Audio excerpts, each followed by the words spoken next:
사라진 마을의 사람들. 캐나다 엔지쿠니 호수 실종 사건. 1930년 겨울, 캐나다 북부의 얼어붙은 대지 위로 한 사냥꾼이 썰매를 끌고 이동하고 있었습니다. 그의 이름은 조 라벨. 그는 평소처럼 북부 지역을 오가며 모피 거래를 하던 사람이었고 그날도 별다를 것 없는 여정이라고 생각했습니다. 하지만 해가 기울 무렵 그는 이상한 점을 느꼈습니다.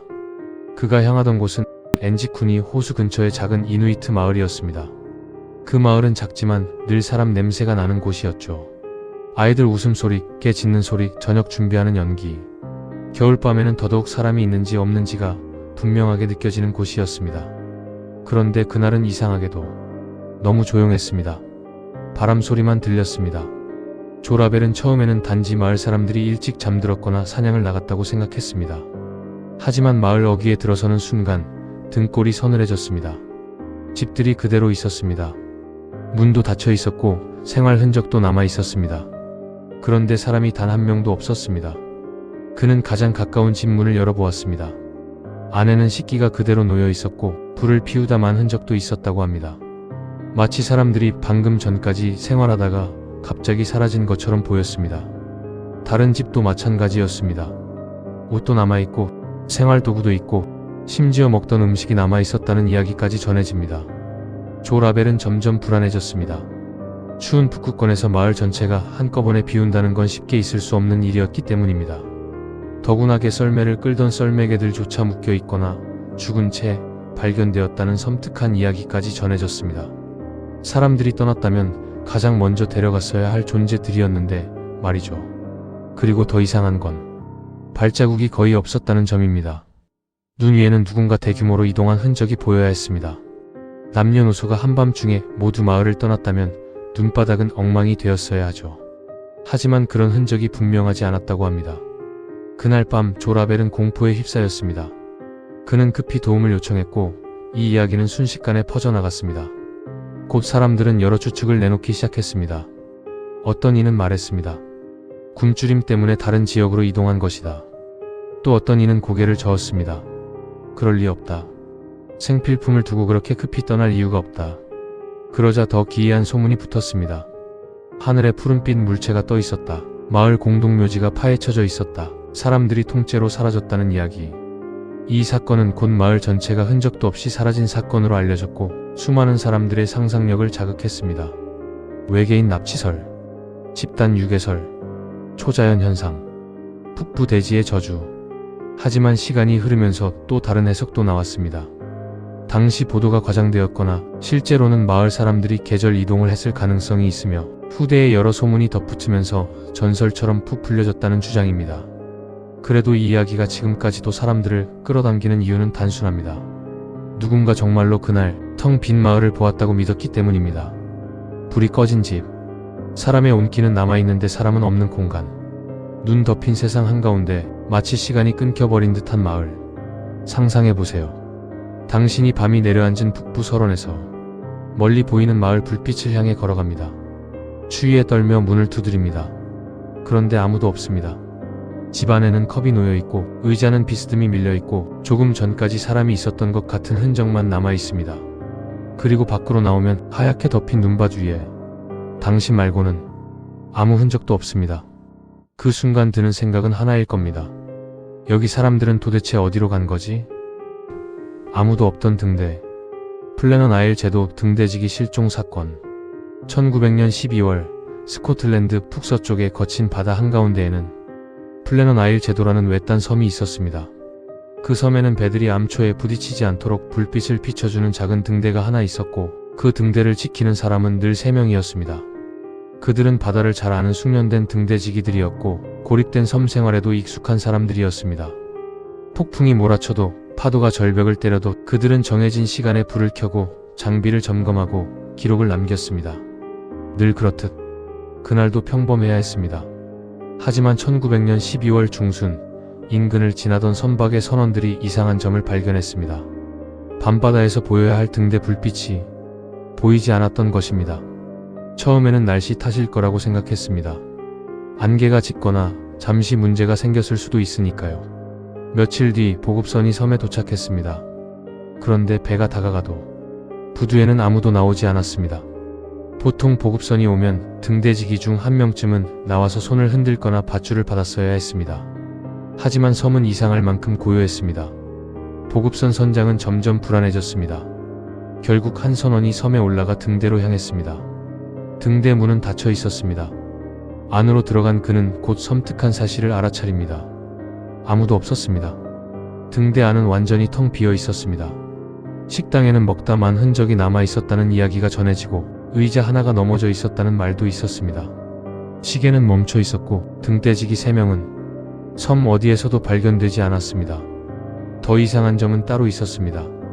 2벌의 방수복은 보관되어 있었지만 한 벌은 사라져 있었다는 기록이 있습니다. 즉 한 사람은 급히 밖으로 나갔고 나머지 2 중 적어도 1명은 제대로 방수복도 챙기지 못한 채 뒤따라 나갔을 가능성이 있다는 뜻이었습니다. 왜 그랬을까요? 등대지기들은 기본적으로 매우 규율이 강한 사람들이었습니다. 그런데 폭풍이 치는 섬에서 3사람이 한꺼번에 등대를 비우는 건 거의 규정 위반에 가까운 행동이었습니다. 최소한 1명은 내부에 남아 있어야 했으니까요.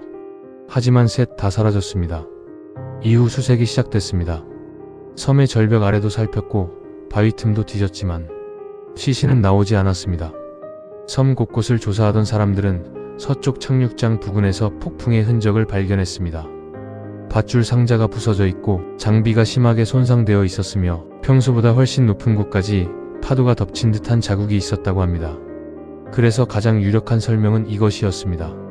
1명이 폭풍 속에서 장비를 점검하러 나갔고 예상치 못한 큰 파도나 사고를 당하자 다른 2명이 구하려고 뛰쳐나갔다가 함께 휩쓸려 갔다는 것.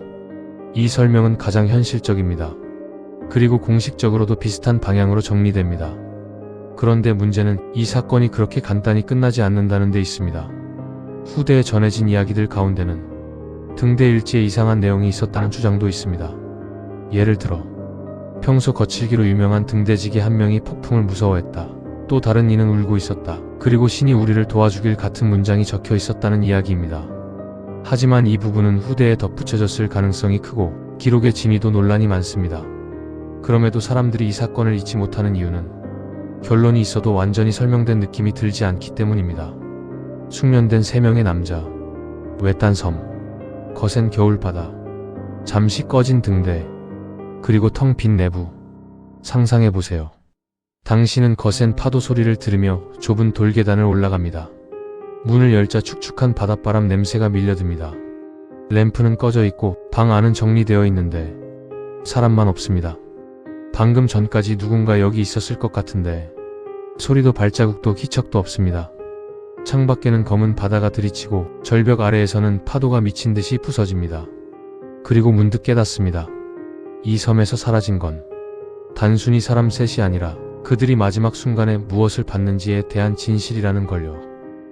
잠긴 집, 사라진 가족, 제임슨 가족 실종 사건. 미국 오클라호마의 한 외딴 산지.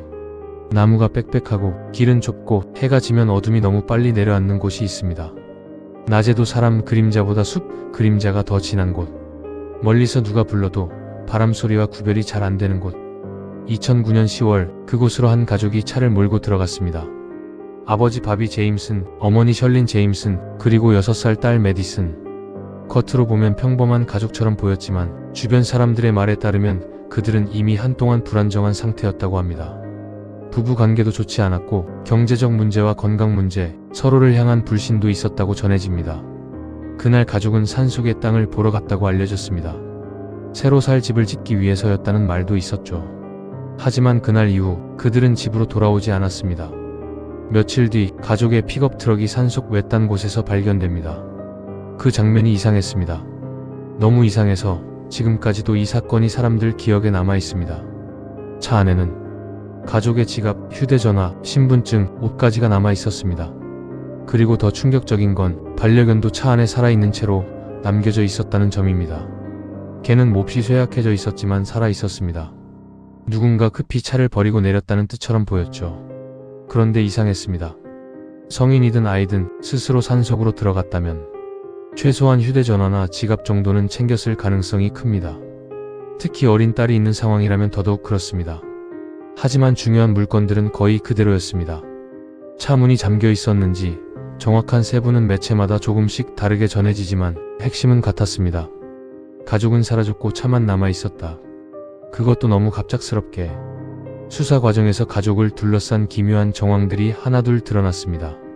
집 CCTV에는 실종 며칠 전 가족이 집과 차를 오가며 말없이 짐을 옮기는 듯한 장면이 찍혀 있었습니다. 그 영상은 많은 사람들에게 섬뜩하게 느껴졌습니다. 보통의 이사 준비처럼 보이는데도 어딘가 부자연스럽고 무겁고 불길했습니다. 서로 대화를 나누는 모습도 거의 없고 표정도 굳어있고 마치 큰 싸움 직후이거나 아주 나쁜 일을 앞둔 사람들처럼 보였다고들 했습니다.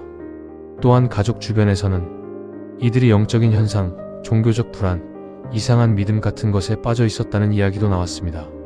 누군가는 가족이 악령이나 이상한 존재를 두려워했다고 말했고, 누군가는 약물이나 정신적 불안정 상태를 의심했습니다. 하지만 확실히 밝혀진 것은 거의 없었습니다. 그래서 이 사건은 더 무서웠습니다. 설명은 많았지만 진실은 없었기 때문입니다. 그리고 시간이 흘렀습니다. 1년, 2년, 3년. 사람들은 점점 최악의 결말을 예상했지만 그래도 어디선가 살아있기를 바라는 마음을 버리지 못했습니다. 그러던 2013년 실종 장소에서 그리 멀지 않은 숲속에서 가족의 유해가 발견됩니다. 세 사람은 서로 가까운 곳에서 발견됐습니다. 하지만 그 발견이 사건을 풀어주지는 못했습니다. 오히려 더 차갑고 음산하게 만들었습니다. 왜냐하면 그들이 왜 죽었는지, 어떻게 그 자리에 가게 되었는지, 누군가의 범행인지, 스스로 길을 잃은 것인지 그 모든 것이 끝내 명확히 밝혀지지 않았기 때문입니다. 공식적으로는 실종과 사망이 확인되었지만 사건 전체를 꿰뚫는 단 하나의 설명은 없었습니다. 타살설도 있었습니다. 부부 갈등 끝에 비극이라는 추측도 있었습니다. 약물 정신 이상, 종교적 망상, 산악 지형에서의 사고. 하지만 어느 하나도 모든 이상한 정황을 깔끔하게 설명하지 못했습니다. 이 사건이 정말 음산한 이유는 귀신이나 괴물이 등장해서가 아닙니다. 오히려 그 반대입니다. 너무 현실적인데 너무 설명이 안 됩니다. 상상해보세요. 깊은 산속, 해는 이미 기울고 차는 멈춰 서 있습니다. 안에는 지갑이 있고 휴대전화가 있고 아이가 아끼던 물건도 있을지 모릅니다. 걔는 차 안에서 낑낑대고 있습니다. 그런데 가족은 없습니다. 누가 보면 잠깐 어디 다녀온 것처럼 보입니다. 하지만 숲은 점점 어두워지고 산길은 사람을 삼키듯 조용해집니다. 그리고 시간이 흐를수록 그 조용함이 이상해집니다. 너무 오래 아무도 돌아오지 않기 때문에. 차 안에는 생활의 흔적이 남아있는데 정작 사람은 사라졌습니다. 마치 누군가가 가족만 도려내듯 이 세상에서 지워버린 것처럼. 그래서 이 사건은 무섭습니다. 피가 튀는 장면도 없고 비명소리도 들리지 않는데 남겨진 물건들만으로 마지막 순간의 공포가 느껴지기 때문입니다. 누군가 급히 차에서 내렸을까? 누군가를 피해 숲으로 들어갔을까? 아니면 가족 안에서 이미 무언가 무너지고 있었던 걸까? 그날 산속에서 가장 먼저 사라진 건 사람의 모습이었고 마지막까지 남은 건 설명되지 않는 불안감이었습니다. 오늘도 이야기를 들어주셔서 감사합니다.